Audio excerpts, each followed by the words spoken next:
자, 이렇게 북한이 잠수함 탄도미사일 발사하는데 우리 정치권 얘기를 좀 해볼 수밖에 없습니다. 사드엔 그렇게 열변을 토했는데 북한이 발사한 SLBM이란 이런 거대한 위협에 우리 정치권은 사실상 침묵하고 있습니다. 자, 하나씩 점검해 보겠습니다.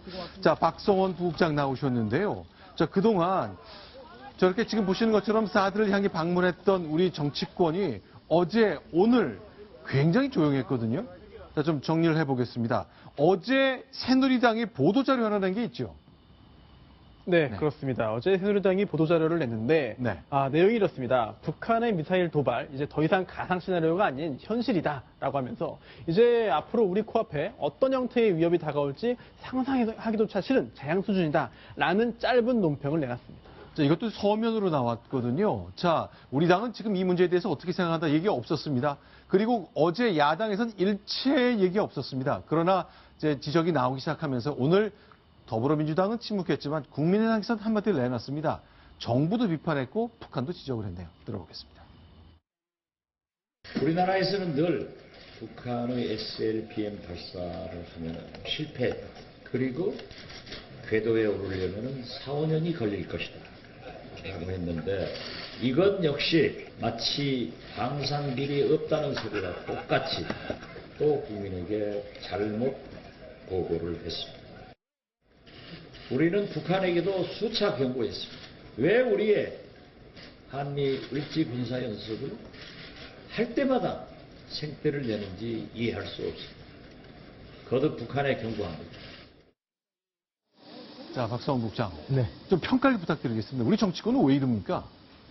지금 실제로 그 SLBM 앞에서도 뭐 논의가 됐습니다만 북한의 SLBM이 성공적 발사로 그야말로 이제 완전히 그 앞으로의 전쟁이나 이런 판도 자체가 바뀌는 이런 양상의 위기에 정말 접어들었는데 지금 그 정치권은 사드 문제를 이 땅에는 된다 안 된다 이러한 논란에 지금 붙들려 있는데 근본적으로 각 당이 어떤 근본적인 국가의 안보보다는 어떤 눈앞에 보이는 단순한 그 지역과의 어떤 표 이런 데에 얽매여 있는 우리 정치권의 한계를 그대로 보여주는 것 같습니다. 지금 박지원 그 국민의당 원내대표가 얘기한 이 부분은 언급이 있었다고 하지만 이것도 결국은 정부가 4, 5년 뒤에나 된다더니 왜 이렇게 빨리 됐느냐 수준의 이런 것이지 이러한 상황에 대해서 무엇으로 막을 것인가에 대한 어떤 대책을 촉구한다거나 어떤 국방위를 즉시 연다거나 이런 조치가 없었다는 것. 이것이 우리 정치의 현주소인 것 같습니다. 네.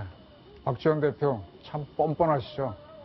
참 뻔뻔하다고 생각됩니다. 저는 자, 그렇게 보시는 이유는 어떤 겁니까? 제가 말씀드리겠습니다. 저는 지금 정부를 비판하는 건 좋습니다. 좋은데 왜 사드 때는 그렇게 반대를 하셨는지 이거 설명을 해 주시래요. 저는 저분을 붙잡고 한번 1대1로 한번 인터뷰를 세게 하고 싶은데 이 국가 안보에 있어서 계속 정부만 잘못한 거 지적하면 안 됩니다. 잘못한 거 있겠죠. 그러나 죽고 사는 문제에 있어서 사드 안 된다. 또 그 현장까지 가셔가지고 그렇게 계속하고 또 이런 분위기 만들어 놓고 이제 정부를 비판하면은 우리나라 꼴이 우스워집니다. 네. 자, 일단, 이정은 그 위원께서는 비판을 해주셨습니다만, 박지원 원내대표는 사실은 더불어민주당보다는 북한의 저런 행태에 대해서 지적하는 얘기를 내놓았거든요. 김정봉 교수님. 야당도 이제 전략적인 판단이 좀 필요할 것 같습니다. 그러니까 제가 볼 때는 박지원 원내대표 비대위원장이죠. 비대위원장이 북한도 지적을 하고 우리 국방부도 이제 비난을 했지만 어쨌든 간에 이번 말씀은 지난번에 일방적으로 북한의 우리 사드 배치에 대해서 반대 의견의 입장이 좀 변한 것 같습니다. 그러니까 사드를 배치를 반대한다는 것을 당론으로 정하는 바람에 상당히 손해를 본 것으로 판단하는 것 같아요. 더군다나 이제 이번에 북한이 SLBM까지 소개되니까 손해를 만회하기 위해서 나름대로 그래도 북한도 비난하면서 하는 그런 행동을 보인 게 아닌가 이렇게 생각이 됩니다. 그런데 좀 궁금한 것이요.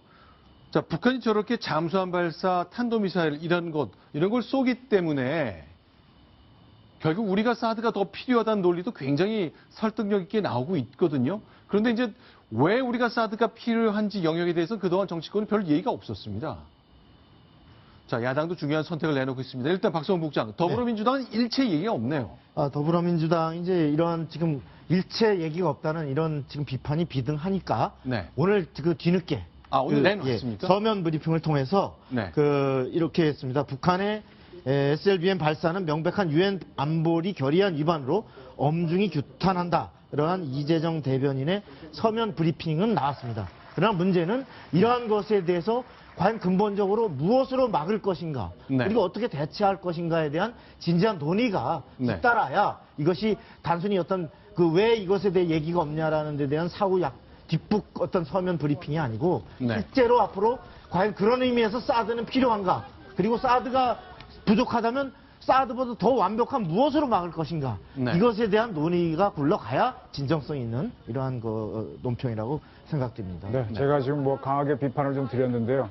제가 이 안보 문제를 늘 보면서 답답한 게 대한민국이 한미동맹 때문에 위탁 안보를 하는 거에 대해서 아주 답답함을 많이 느낍니다. 지금 보세요. 지금 사드를 배치하는 거는 우리 돈 안 들이고 미국이 하는 거거든요. 그러니까 우리는 공짜로 하는 거니까 우리는 안보 자체를 경시하는 문화가 만들어졌어요. 북한이 핵을 가져도 우리는 핵으로 대응할 생각은 안 하고 뭐 미국이 어떻게 해주겠지. 사드 배치도 미국이 하는 거니까 갑론을박 얘기가 많거든요. 그 결국 뭔가 하면은 이 어떤 작전권을 가져오는 문제까지 우리 스스로가 해야만 이 어떤 의지를 가지지 자꾸 위탁 안보를 하다 보니까 여야가 갈리고 내가 내 나라를 안 지키니까 이런 현상이 생기는 거거든요. 그래서 차제에 저는 정말 대한민국이 안보 문제를 절실히 생각한다면은 작전권 문제까지도 깊이 한번 고민해 봤으면 좋겠다라는 부탁을 드리고 싶습니다. 자, 성주가 반대했는데요. 손소 변호사님. 이제 김천도 반대를 하고 삭발 장면이 보이네요. 그렇습니다. 지금 박보생 김천시장과 또 투쟁위원회의 공동위원장 5명이 함께 삭발을 하는 장면을 보고 계신데요. 어제 저녁이잖아요. 그렇습니다. 일단 김천시 전체 입장도 분위기도 일단 사드 배치에 대한 반대하는 입장입니다만, 하지만 약간의 그런 분위기가 다른 측면도 있습니다. 왜냐하면 김세훈 수석위원장이 이런 말을 했는데요. 한반도 사드 배치 전체적으로 이제 한반도 사드 배치의 철회를 주장하는 것은 아니고 시민 피해가 없는 반대 운동을 펼 것이다 라는 입장을 보였기 때문에 앞으로 어떻게 흘러갈지는 좀 지켜볼 필요가 있겠습니다. 그러니까 저건 무슨 뜻입니까, 이정훈 의원? 그러니까 사드에 반대하진 않겠지만 김천은 안 된다, 또 그거네요. 다른 군으로 간다면 괜찮다는 겁니까? 그러니까 그게 세상에 뭡니까? 나라는 지켜야 되는데 나는 군대 안 가겠다는 거 비슷하잖아요. 그러니까 그런 거에 대해서 언론이 얼마나 많이 비판했습니까? 노블리스 오블리저를 해주셔야 되는 분들이 저렇게 나가니까 참 어떤 평가를 해야 될지 좀 답답한. 그럼 저 논리라면 현재 행정구역상으로 현재 성주의 롯데 골프장 부지가 그러다 거기는 분명히 성주입니다. 그러면 김천에서 반대하지 말아야죠. 자, 어쨌건 이철우 새누리당 의원, 지금 국회 정보위원장인데요. 이제 김천이 지역구거든요. 어제 저녁 김천의 종합운동장에서 반사드 시위가 열렸는데 그곳을 찾았습니다. 주민들에게 설득하려고 노력했습니다만 예기치 못한 일도 좀 장면이 있었습니다. 저희가 소개해드리겠습니다. 대한민국 지키고 우리 김천이 절대 손해보지 않도록 하겠습니다, 여러분. 김천도 살리고 대한민국도 살리겠습니다, 여러분. 국방정책을 흔들리게 하는 국방부 반드시 제자리로 돌아가도록 하겠습니다. 시민 여러분 함께 하겠습니다. 감사합니다, 여러분. 국방부가 여러 가지 정책을 잘못해서 김천 시민 마음을 불편하게 했다는 점을 좀 지적을 하면서 어쨌건 애매모호한 말씀을 좀 준 것 같네요. 그래서 제가 지금 제자리로 돌아가게 하겠다. 국방부가 제자리로 돌아가겠다는 소리가 뭔 소리인지는 참 모르겠는데 저게 그러면 골프장이 아니고 원래 이제 성산포도로 글로 가져가라 이런 뜻인지 그걸 모르겠네요. 국방부를 차지해 우리나라 군의 문제를 얘기할게요. 우리나라 군대는 국가안보실장이 물론 제대하신 예비역이고 장관도 예비역이라서 문민은 맞습니다. 근데 다 육군 출신으로서 선후배 관계거든요.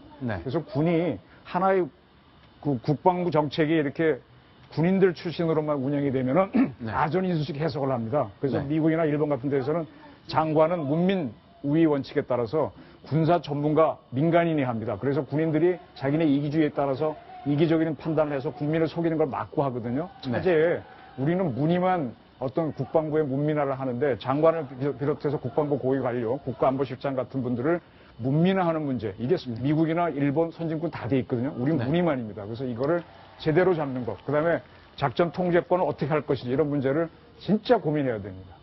알겠습니다. 자, 이제 박지원 비대위원장 계시면 한번 저희 뉴스탑10 프로그램에 모셔서 이정훈 편집위원과 한번 대화를 좀 나눠봤으면 좋겠네요. 제발 좀 한번 만들어 주십시오. 기회가 올지 모르겠습니다. 알겠습니다. 자, 김정문 교수님 여기서 또 인사를 드리겠습니다. 고맙습니다.